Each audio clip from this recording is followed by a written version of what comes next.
Mr Speaker.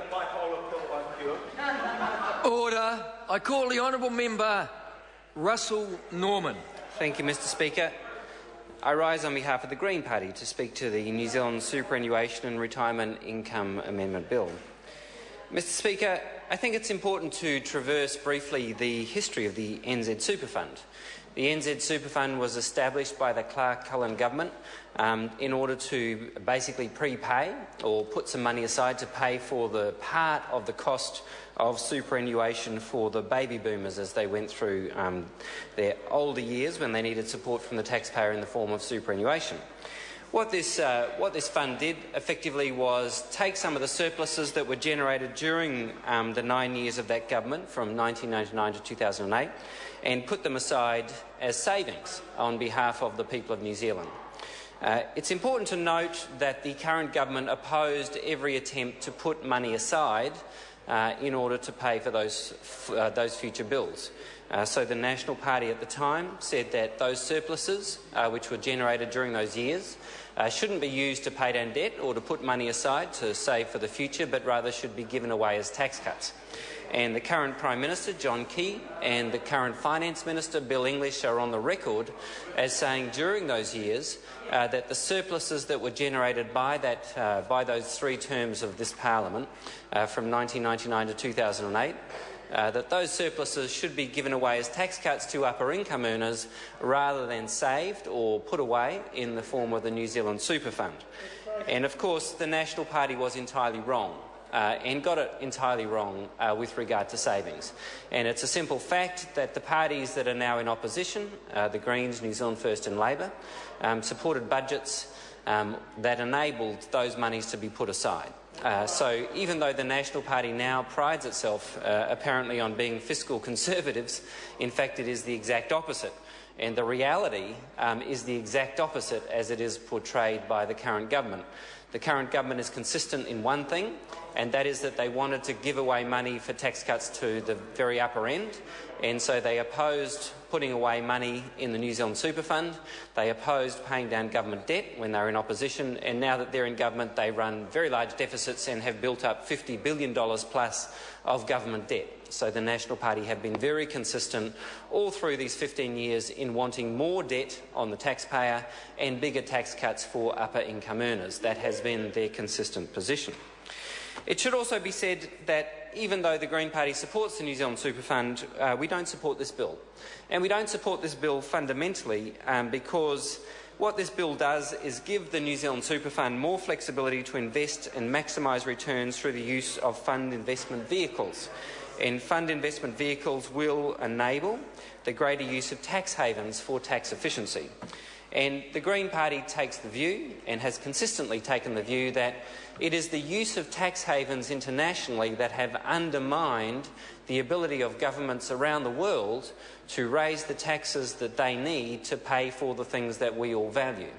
Public health, public education, and all the other good things that governments deliver don't come free, and someone has to pay for them. And what we've seen is that taxes have increasingly fallen on working people, and the ability of the government to enforce taxes on large multinational corporations has increasingly declined. It's become harder and harder for governments to force multinational corporations to pay their taxes. And so, for example, we've seen some very famous cases recently with regard to Google or Facebook, whereby they're able to avoid paying their taxes by the use of tax havens.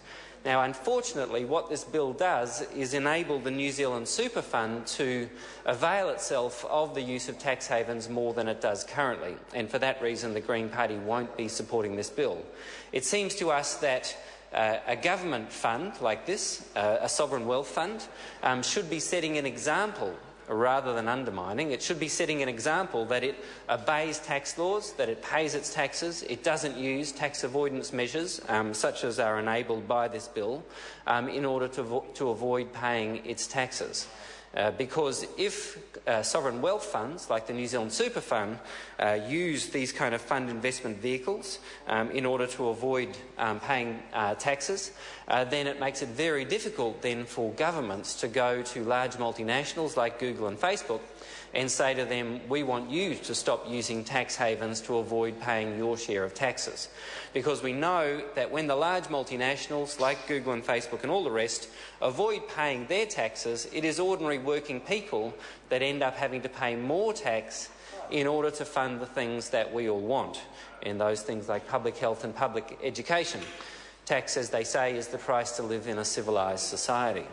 So if we want large multinationals to pay their fair share, it seems to me counterintuitive that we would be passing legislation which essentially facilitates a sovereign wealth fund. Our very own New Zealand sovereign wealth fund, the New Zealand Super Fund, facilitates their use of tax havens, and for that reason we won't be supporting it. I'd also say that with regard to the New Zealand Super Fund, that there are some very interesting opportunities that are opening for the New Zealand Super Fund in forestry in New Zealand.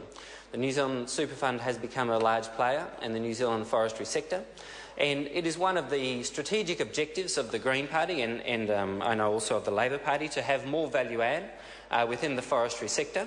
And so having the New Zealand Super Fund as a big player in the New Zealand forestry sector, I think provides real opportunities to partner with a new government, as we're going to get on September 20, a new government partnering with the sector in order to work together to get value add within the forestry sector instead of simply exporting all our logs as raw logs, which is the current government strategy. We believe that you can partner between the government and the forestry sector, and so having the Super Fund engaged in the forestry sector on a large scale, I think, is a great strategic opportunity for New Zealand to work together to get a much greater value add within the forestry sector. I would also note the role of iwi organisations, who are also now major players in the forestry sector. So I think there is a very optimistic future whereby we could see a partnership between a new government focused on New Zealand's strategic opportunities and working with the Super Fund as a big owner of forestry and iwi forestry owners to add value within the forestry sector. I would also note that with regard to retirement income, which is the other part of the title of this bill, that the Green Party Solar Homes project, of course, is a very important part of retirement income. We know that many New Zealanders approaching the age of entitlement for New Zealand Super, 65, approaching the age of entitlement are very interested in investing in sort of solar photovoltaic panels in order to basically give them some protection against ever-rising electricity costs. We've seen under this government electricity prices have increased 20% in 5 years, or 5.5 years. And so what we're seeing from a lot of older New Zealanders who are approaching the age of entitlement, 65 for New Zealand Super, is that they want to provide themselves some kind of protection against the ever-rising electricity prices that come out of the failed Max Bradford electricity model. And so that's why the Green Solar Homes project is all about giving support to New Zealanders, particularly in that situation, to provide some kind of support for them as they enter their post-65 years and they're protecting their retirement income.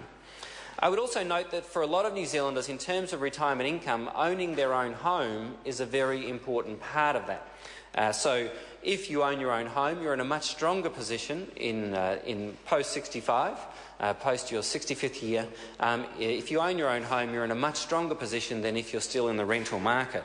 And it is with some alarm that the Green Party has noticed the rapid decline in home ownership rates in New Zealand, which has been driven by the ever-escalating increase in prices.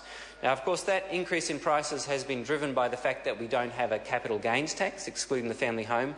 We don't have a capital gains tax on investment properties in New Zealand. It's also been driven by the very high level of foreign interest in the New Zealand housing market. At least 12% of the Auckland demand side is now coming from offshore, and no doubt is actually probably double that, much higher than that.